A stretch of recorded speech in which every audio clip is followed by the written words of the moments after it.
The vaccine. I'm a Yankee Doodle vaccine shot, shot, shot, shot, shot, shot, shot.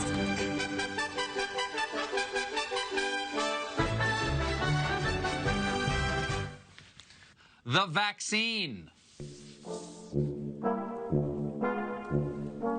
We are the vaccine. Get your shot right now in your arm. It won't hurt. Then go hug your mom. Get your shot.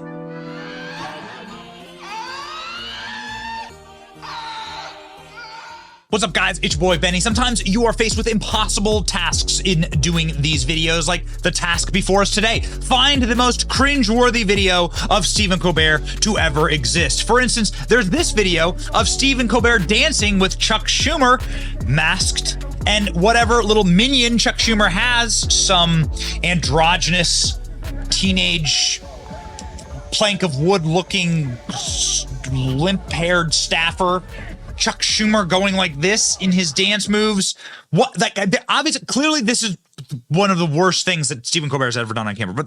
But even beyond what I just showed you, the worst thing that Stephen Colbert has ever done on camera, and it is demonstrable, it is empirical, you cannot deny it, is a segment that he did on his comedy show, where he becomes the world's #1 vaccine salesman, called The Vaccine. I'm a Yankee Doodle vaccine shot, shot, shot, shot, shot, shot, shot.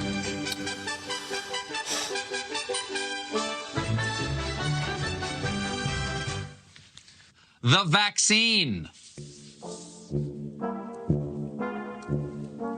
We are the vaccine. Get your shot right now in your arm. It won't hurt. Then go hug your mom. Get your shot. Hug your mom. Get your shot. Hug your mom. The vaccine.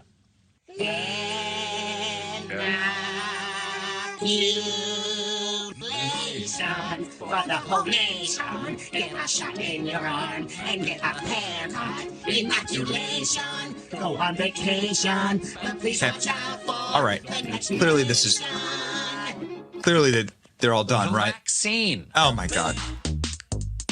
Oh my god. Let's talk about sex, baby. Let's talk about antibodies. Let's talk about getting dirty after hurting music. Okay, stop. I won't torture you any longer. Our producers put that together, and I think they quit as soon as I assigned them to put together all of Stephen Colbert's vaccine segments. And by the way, they go on. There's more. Look at this. This is what's called comedy. Well, the world's #1 vaccine salesman isn't doing a great job repping his product. Late Show pulled again next week as Stephen Colbert continues to recover from COVID. Stephen Colbert has COVID again. Let's read here from Deadline. The Late Show was not on air last night as a result of Stephen Colbert's diagnosis. It's now emerged that he's taking the rest of the week off. Colbert contracted COVID earlier in the week and started off hosting the show at home, much like he did during the pandemic. However, a CBS show was pulled yesterday for the rest of the week. Sorry to say, per doctor's orders, I'm going to be out for the rest of the week, said Colbert Colbert's publicist in this mewling tweet. Resting up so that I can deliver the handcrafted artisanal talk show that we so enjoy serving you. Yeah, okay, what do you mean you? What do you mean serving? There's never been lower ratings for the show.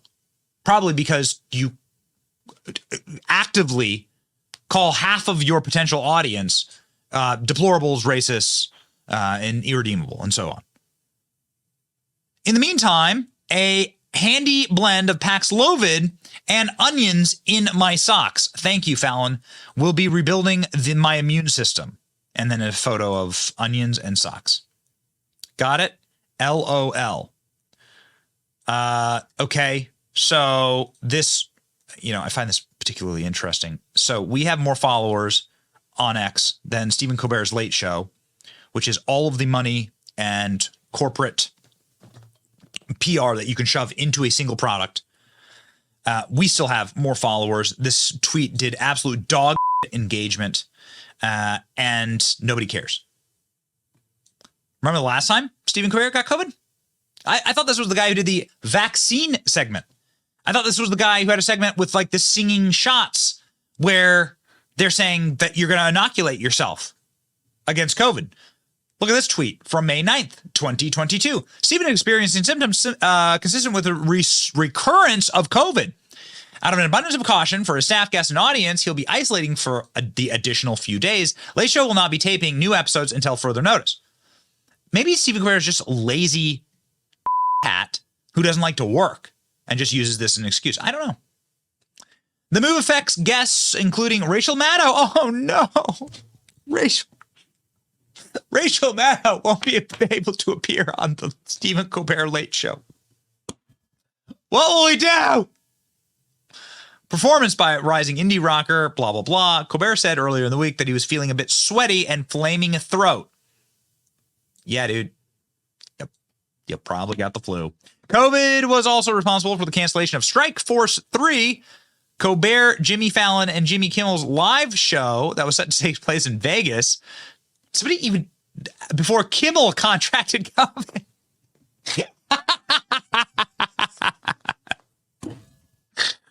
Don't laugh. Colbert himself had to pause the production of The Late Show last year after testing positive in April for recurrences in May. So we brought you those tweets. So, ladies and gentlemen, why do we like wallowing in the misery of others in this instance? Well, one, because according to our own CDC, NIH, and the World Health Organization, the vaccines do not prevent the transmission of COVID. Stephen Colbert lied to you here from the World Health Organization, WHO.international. Coronavirus disease, COVID-19 vaccines, and vaccine safety. Let's go on down here to these questions, right? Okay, here we go. Here is directly from the WHO. Can I still get COVID-19 after I have been vaccinated? Yes. Vaccines with WHO emergency use listing status or authorized stringent regulatory authorities are the most effective in reducing risk of the serious disease from COVID-19. While COVID-19 vaccines are highly effective against serious disease and death, no vaccine is 100% effective. The result is that vaccinated people get infected and may fall ill with COVID-19 despite being up to date on their COVID-19 vaccines and boosters. Does the vaccine stop me from infecting other people? Here we go. No. Even if you are vaccinated, it is still possible to transmit the virus to others, including those who may be in danger of serious disease, hospitalization, or death.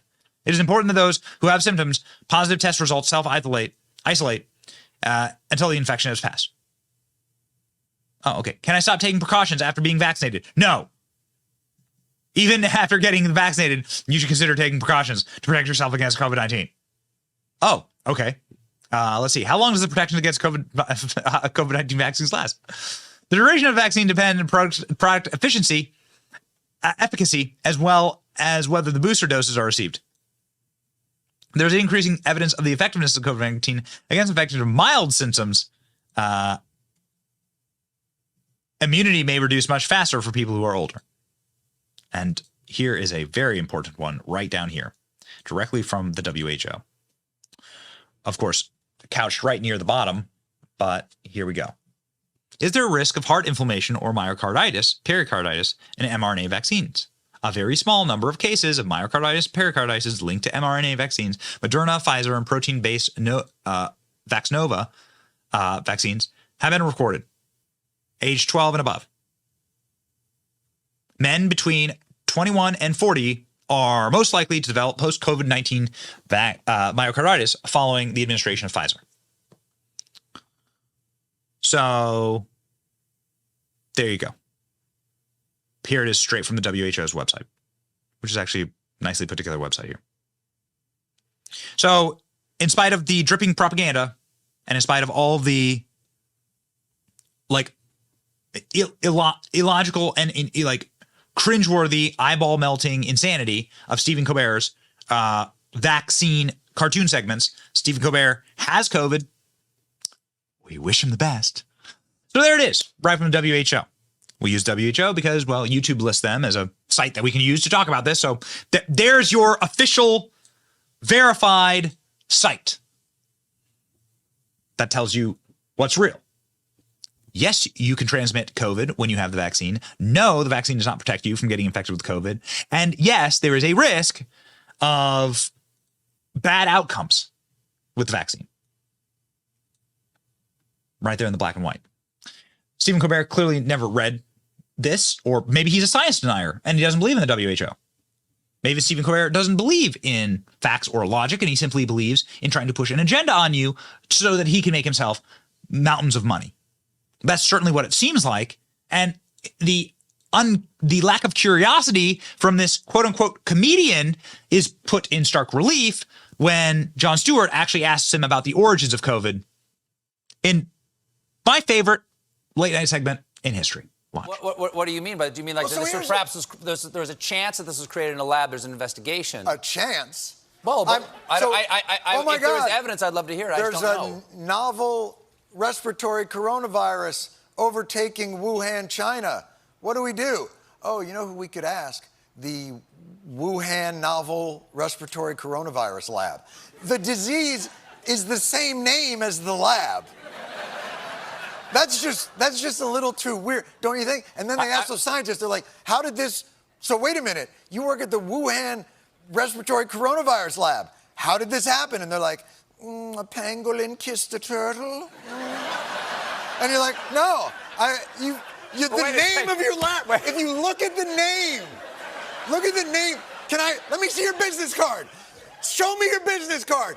Oh, I work at the coronavirus lab in Wuhan. Oh, because there's a coronavirus loose in Wuhan. How did that happen? Maybe a bat flew into the cloaca of a turkey and then it sneezed into my chili and now we all have coronavirus. Like, come on. Okay, wait a second. What about this? Listen to this. Wait a second. All right. John. Oh my God. There's been an outbreak of chocolatey goodness near Hershey, Pennsylvania. What do you think happened? Like, oh, I don't know. Maybe a steam shovel mated with a cocoa bean. Or it's the chocolate factory. Maybe that's it. That could be.